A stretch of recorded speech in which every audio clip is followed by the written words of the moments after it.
State of the City, Mayor Mike Duggan looks back on his 3 terms in office in his annual speech, but was it also a vehicle for where he wants to go next? Strange bedfellows. The president gets a thumbs up from key Michigan leaders on the latest tariff plan. We'll talk about that and much more, plus some surprises for the Tigers. If you're headed for the home opener this week, it's Sunday, March 30th, and this is Flashpoint.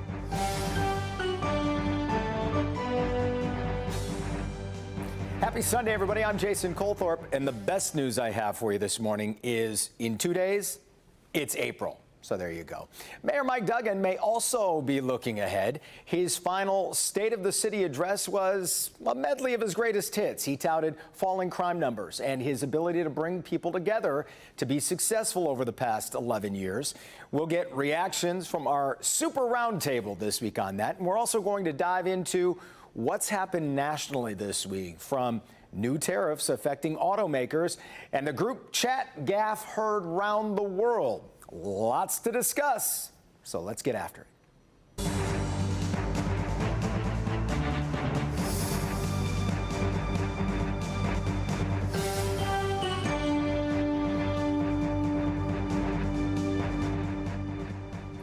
And with us this morning, Caitlin Buss, Associate Editorial Page Editor at the Detroit News. Pulitzer Prize winner Stephen Henderson, who's the Executive Advisor of Bridge Detroit and host of American Black Journal. Portia Roberson, CEO of Focus Hope, and Jason Rowe, Communications and Political Strategist at Rowe Strategic. Good morning, everybody. Welcome. Hey. What were our initial thoughts? I'll go right around the table on the State of the City this week. Caitlin, what did you think? You know, I thought it was well done. I thought it was par for the course for Duggan, really highlighting, the things that he has hammered throughout his administration. But I think he's safely parlayed into a run for governor, and so it was also a victory lap to some extent. I think it's the very standard things. People in the neighborhood still feel somewhat neglected. There are still some of those grassroots challenges in Detroit.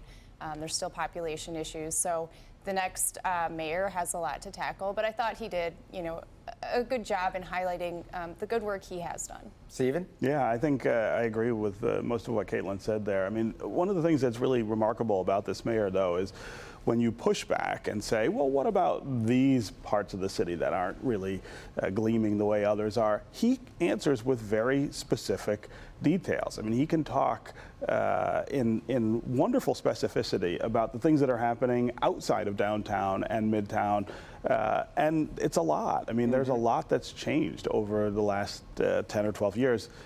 It's not everything. It's not everyone who is experiencing the same kind of growth. But overall, I don't think you can argue that the city is not better than it was before he became mayor. Portia, I know the pushback he gives when people do bring up neighborhoods is, well, the block leaders will tell you differently. They're saying it has changed. Yeah, I think there has been significant change in a lot of neighborhoods. Are people still feeling the effects of a city that is still climbing out of bankruptcy, still working its way back to being that world-class city that we all want? Yeah, there's no question about that. And so I want to, there's no question that we're going to have to do more to make sure that the city grows in all capacities, specifically in the neighborhoods. And that's going to be a challenge for the next mayor, with no doubt. Jason, kind of what Caitlin said there, this definitely did feel like a gubernatorial speech, like a campaign speech at times, didn't it? No, absolutely. I mean, it was very well produced, and it was clearly trying to tell the story of his leadership of the city of Detroit. And like Stephen said, the city is certainly better off after his 12 years than where it started. He doubled income tax revenues. They've got over $500 million in reserves. And clearly he's going to use this to tell the story of why he should lead Michigan as governor. So I definitely think he even wore a tie, which I think no prompter, which is his calling card. Still did no prompter, right? Yeah, I was which there is on the very first one, and I still have a picture of the notes that he wrote down, like the little scratch that he did to give his first State of the City. So I mean, he followed up in the same way that he started. But PowerPoint has never had a better friend in politics than Mike Duggan, right? He loves the slides. We should also point, I thought it interesting, Caitlin, that he also made a point to bring up Matt Hall and point out some of his Republican well, which would be his colleagues if he wins the next election he runs for. Yeah, I mean, he's taken a big risk here in trying to rebrand as an independent, and he's definitely going to need to pull from both parties if he wants to win that election. And so I think that was smart of him to do. Where do we stand on that with the governor's race, Stephen? I'll ask you, do you feel like Duggan is right where he wants to be with this as an independent? Because everybody, right when he said, I'm going to run as an independent, people say, well, that's an uphill climb. Now you've got to raise your own money. Yeah, you've got to raise your own money, and you've got to, you've got to identify with this surge of disaffection that people have with the major parties, both Republican and Democrat. And I think I do think it's an uphill climb. And I think the risk you run overall is being blamed by the party that ends up losing that race for that loss, right? If Democrats lose and a Republican wins, they'll say, well, Mike Duggan took all our votes, and vice versa. But I do think his approach over the last 12 years is sincerely about trying to get people who disagree with him to work with him. I asked him what was his biggest surprise becoming mayor, and he said it was the willingness of people who didn't agree with him to come and actually help the city. And he had lots of, he always has very specific examples of that happening. I don't think this is necessarily just a political play. I think this reflects some of the way he has governed here in the city. Jason, how would you handicap the governor's race at the moment where we're at? Do you feel like we still have there's still some chatter about John James running for governor? Yeah, I think the Democrat field's probably pretty set with Jocelyn Benson and Garland Gilchrist, but the Republican field's still very fluid. Obviously, Eric Nesbitt's in. I think he got off to a good start. John James is definitely going to get in the race. I mean, you can count on that. Mike Cox has an exploratory committee, so he's in the mix. And then you have to ask, what has Tudor Dixon done or planning to do? And she's been putting out some hints. She sent out an email Monday that showed some polling number that Trump's pollster put out about her competitiveness, as well as a number of conservative influencers encouraging to run for something. She put out a statement a few weeks ago that she's looking at both, Senate and governor. So she could get into either the Senate race or the governor's race. And then you've got Perry Johnson, who I expect will get in. And then there's Kevin Rinke, who has also put out some signals that he might run for governor or Senate. So we could have a 2-person Republican primary or a 6-person Republican primary as we sit here today. And we know the governor's sitting out endorsing anyone, Portia. But do you think that, I asked the lieutenant governor if he felt that she should, being kind of the running mate there, but he just said, no, it gives me a chance to be on my own. Well, and I think that's smart on his part, because listen, there's no question that that's some of what Vice President Harris got tagged with. It's always hard to separate yourself from the governor when you're lieutenant governor, or the president when you're VP, and talk about what you're going to do and how you differentiate from the previous administration. So I think it's early. I think that people on the Republican side are still deciding whether they're getting in it. I agree with Jason. I think the Democratic side is pretty much set, but I think it's an opportunity right now, at least, for every candidate to show us what they're about. Quickly to pivot to the Senate race, Caitlin, are you surprised at all that nobody has officially jumped in this yet? It seems like someone's ripe for the taking. It is weird, and I really, my biggest pet peeve right now is the people saying I'm looking at both. I just think, I think the run for something mantra is such an insult to both offices. And so I hope people get in that race. It's a huge one for the taking. Maybe they're intimidated by how expensive it will be and how stressful it will be. But I think the right person who sets their goal on that race could really make huge waves right now, instead of kind of muddling in the middle. It was kind of surprising that Pete Buttigieg, or at least I found it mildly surprising, that he decided not to run for that. But it opens the door for a lot of different people. Yeah, I think it's wide open. And, again, the question always, I think, in this state right now is, can a Republican win a Senate race? 1998, I think, is the last time we saw. And then before that, a lot longer. Republican win a Senate race. And it's an anomaly at this point, right? I mean, Republicans win lots of other offices in Michigan pretty regularly, and Donald Trump just won Michigan in the presidential race for the second time. why can't they get a candidate for Senate that people are willing to vote for? Well, and actually, in 50 years, there have been 20 U.S. Senate elections, and Republicans have won one. Right. But when you look at Rogers, out of 5.7 million votes cast, he lost by just 19,000 votes, and he got outspent 4-1 by Alyssa Slotkin. And she's an exceptional candidate. So now you have an open seat. Likely Mike Rogers is the nominee again. And then we've got, I think it's going to be between Mallory McMorrow, Haley Stevens, and Kristen McDonald-Rivet, who I'm told Washington is actively recruiting because they don't think that the other two can win a general election. Interesting. Do you have Portia, any hopes to see who gets in this or long shot candidates? I think Jason's spot on with who's going to be on the Democratic side. I haven't heard any other names right now. I think that many of them are intimidated by how much money has to be raised in this race. And I think that's ultimately what people are looking at when they decide whether they want to get in it. I saw numbers around $20 million for the Senate race, and Alyssa is a prolific fundraiser. So you've got to ask yourself, are you willing to sit and do call time day after day to raise the kind of money that you need to win a Senate race? Now she's speaking from personal experience. I am. Well, there was another development this week with one of our sitting congresswomen. We're going to talk about that and much more when we come back on Flashpoint.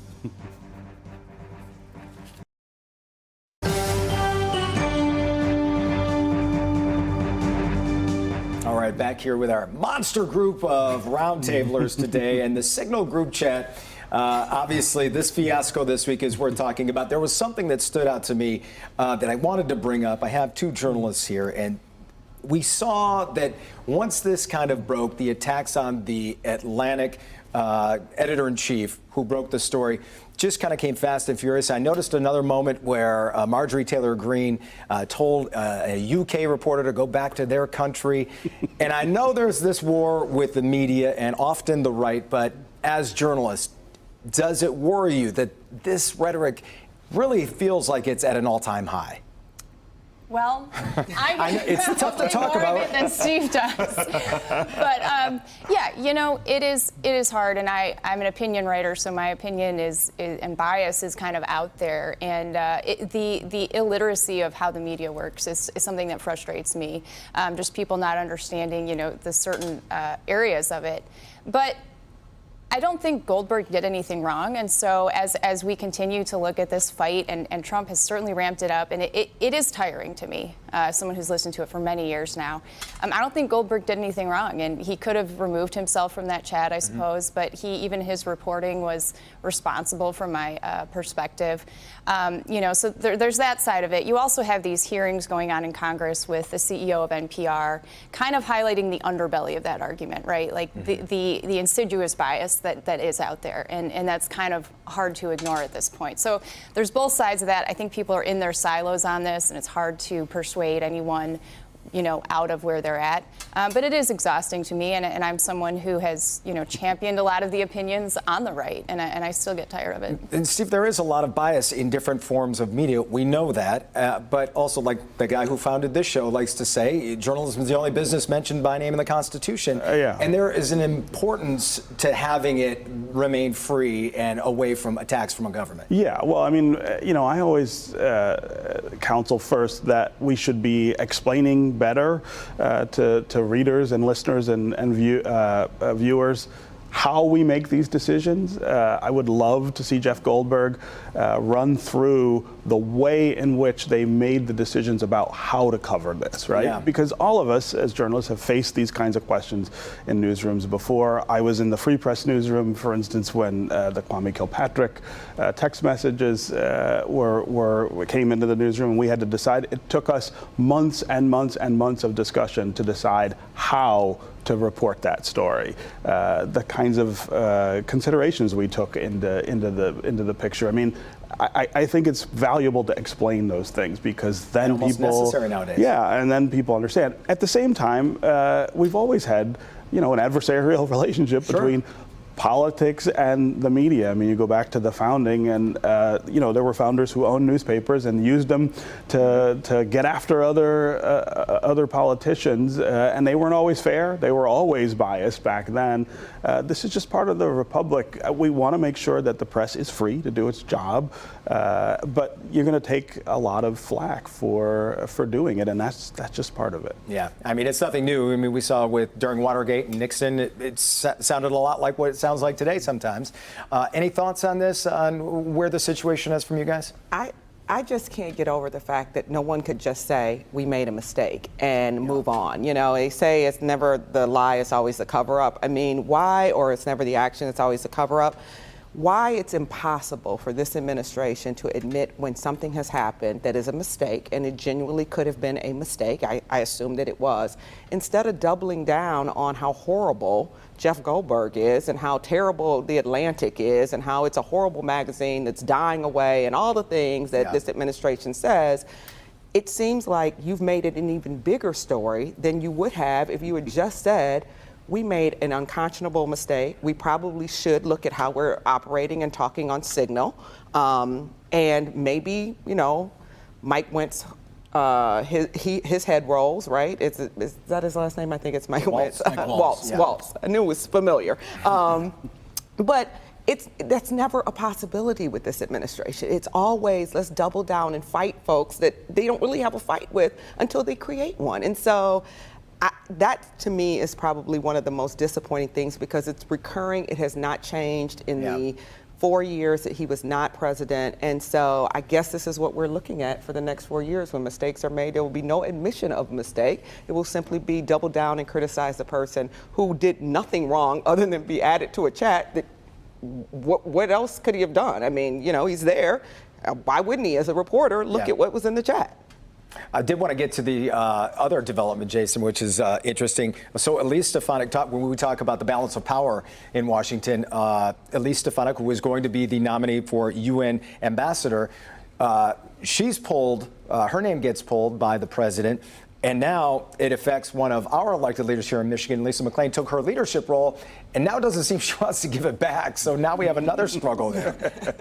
I mean, she did get the rug pulled out from under her, and I think this underscores, some of the nervousness about the House majority right now. We have two special elections that are in the queue in Florida on Tuesday. And in one of those, Mike Wall's seat, which Trump won by 30 points, there's polling going around that shows it a very competitive race. The Democrat has raised $10 million to the Republicans $1 million. And so when you see that Republicans lost a Senate seat that Trump won by 15 this past week in Pennsylvania.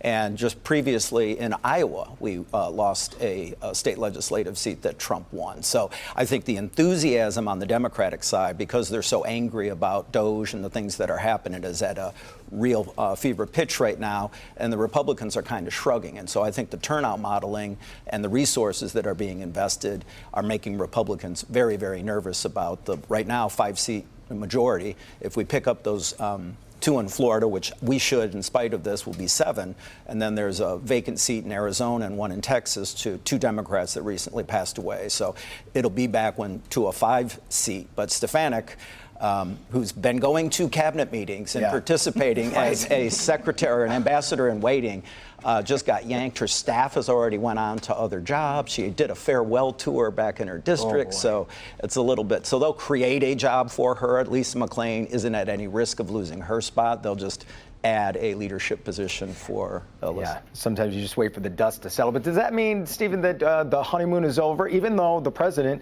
is only doing things that he promised on the campaign trail to do?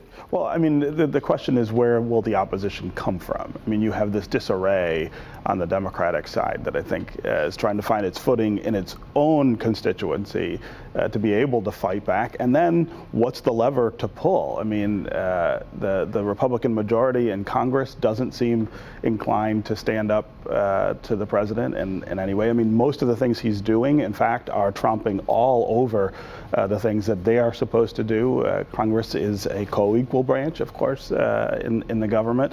The courts are the only place that we've seen any real pushback from a constitutional standpoint. I don't know that there's an end to this honeymoon until there is an elected voice with power to sort of push back. And so we may be in for, 2 full years of the inconsistent and bizarre decision making being the way that things go. Well, we are seeing a little pushback with our allies. Caitlin, Germany, Japan, Canada, Mexico, all saying this week they're not going to take these tariffs lying down. If you forget about what it means economically, we'll see how that plays out. But politically, is it dangerous for the president to put all of our friends kind of on edge? I think there's a big split in the Republican Party about whether this strategy is smart. And, for those of us who have kind of grown up in the conservative movement, it's certainly an about face in how we're dealing with Europe and kind of our abdication of defending democratic values throughout the world. So, it's a switch for everyone. I think it's a bold strategy. Certainly, J.D. Vance seems to be all for it in this adversarial role. But I think we need to see how it plays out. I could see these big moves and these bold assertions, bringing more people to the table, bringing more people to our side, as Trump has said it will. But we just don't know yet. Yeah, it is quite interesting. I think most people, the regular folks watching are, well, how's it going to affect my car payment? Some people, well, what's it going to mean? Insurance, they said today that insurance is going to go up because being able to replace car parts that have been assessed an additional tariff is going to cost in Michigan, of all places, where car insurance has always been an issue. Now we're going to see a raise in prices there. I don't understand the basis and the business sense if he's talking about being a businessman in doing these tariffs. All right. I got to leave it right there. You guys, thanks for your thoughts this morning. I really appreciate it. Always great to see you. We'll wrap up this edition of Flashpoint right after this.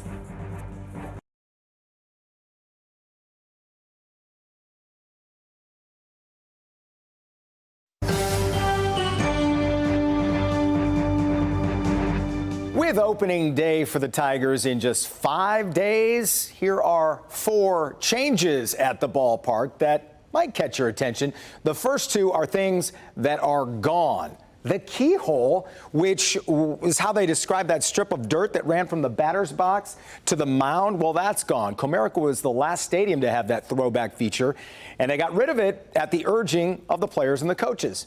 Now, the big Tigers script sign above the scoreboard has also been replaced now with a Comerica Park sign. The team saying the orange cursive Tigers had simply, well, run out of life. We'll see if it has any more life in somebody's basement somewhere.